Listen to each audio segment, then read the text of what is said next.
Exams ಏನು ಇವತ್ತಿಂದ ಅಲ್ಲ, ಈ ತರ ನೂರಾರು ಸಾವಿರಾರು ಎಕ್ಸಾಮ್ಸ್ ಪ್ರಶ್ನೆ ಪತ್ರಿಕೆಗಳು ಲೀಕ್ ಆಗಿದೆ. ಅವಾಗ ಕಾಂಗ್ರೆಸ್ ಹೇಳ್ಬೇಕು, ನೋಡ್ರಿ ನಾವು ಇದ್ದಾಗ ಈ ತರ ಪ್ರಶ್ನೆ ಪತ್ರಿಕೆ ಲೀಕ್ ಆಯ್ತು, ನಾವು ರಾಜೀನಾಮೆ ಕೊಟ್ವಿ.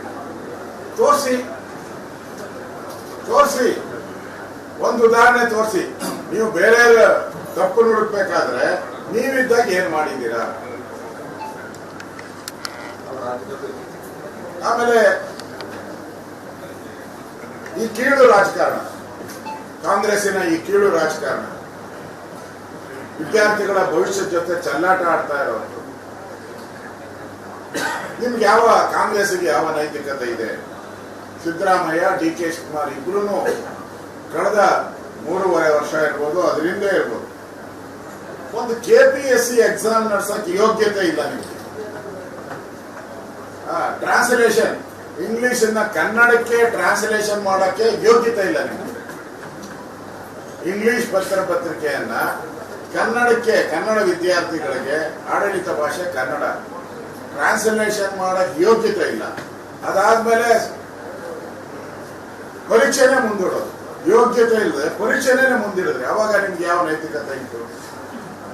ಕೆಮಿಸ್ಟ್ರಿ ಪೇಪರ್ ಲೀಕ್ ಆಯ್ತು, ಅವಾಗ ರಾಜೀನಾಮೆ ಕೊಟ್ಟಿದ್ದೀರಾ ನೀವು? ಧಾರವಾಡದಲ್ಲಿ ವಿದ್ಯಾರ್ಥಿ ಪ್ರತಿಭಟನೆ ಆಯ್ತು, ಲಾಠಿ ಚಾರ್ಜ್ ಮಾಡಿದ್ರಿ, ಅವಾಗ ನಿಮ್ಮ ರಾಜೀನಾಮೆ ಕೊಟ್ರ ಮನೆ ನೀವು? ಅಂದ್ರೆ ಕರ್ನಾಟಕದಲ್ಲಿ ಎಲೆಕ್ಷನ್ ಏನೇನು ನಡೆದಿದೆ, ಎಕ್ಸಾಮ್ಸ್ ಏನೇನು ನಡೆದಿದೆ, ಆ ಎಕ್ಸಾಮ್ಸ್ ಅಲ್ಲಿ ಮಾಡಕ್ಕೆ ಯೋಗ್ಯತೆ ಇಲ್ಲ ನಿಮಗೆ.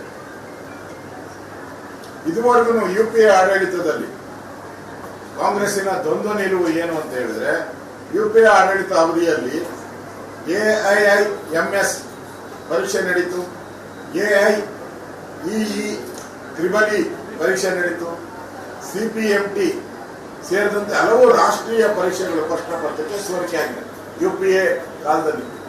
ಅವಾಗ ನಿಮ್ಮ ಅಮ್ಮ ರಾಜೀನಾಮೆ ಕೊಟ್ಟಿದ್ರ, ನಿಮ್ಮ ಅಜ್ಜಿ ರಾಜೀನಾಮೆ ಕೊಟ್ಟಿದ್ರ, ನಿಮ್ಮ ಮನಮೋಹನ್ ಸಿಂಗ್ ರಾಜೀನಾಮೆ ಕೊಟ್ಟಿದ್ರ?